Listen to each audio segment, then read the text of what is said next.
همین دیشب کنار من نشستی درد دل کردی، ولی امشب منو تنها میونه گریه ول کردی. دیگه نیستی کنار من، تو آغوش خدا خوابی.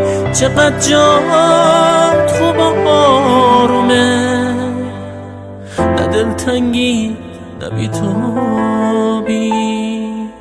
من اونقدر عاشقت بودم کنارت توی این خونه، برای من بدون تو دیگه چیزی نمیمونه.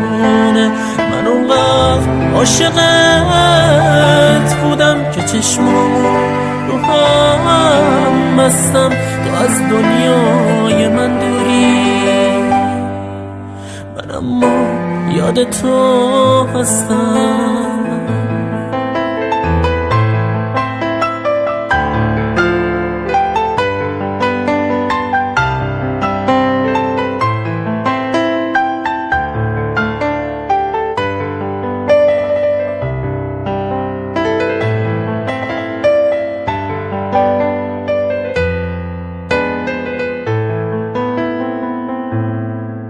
هنوز دیوونگی دارم، هنوز قلبم بهت گیره.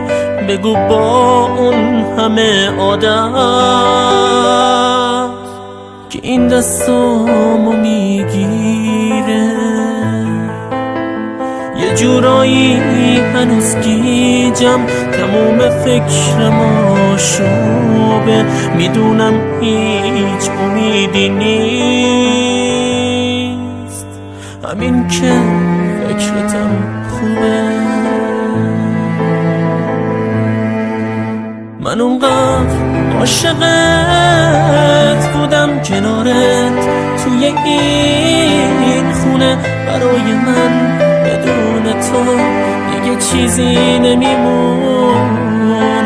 من اونقدر عاشقت بودم که چشمامو رو هم بستم، تو از دنیای من دوری، من اما یاد تو هستم.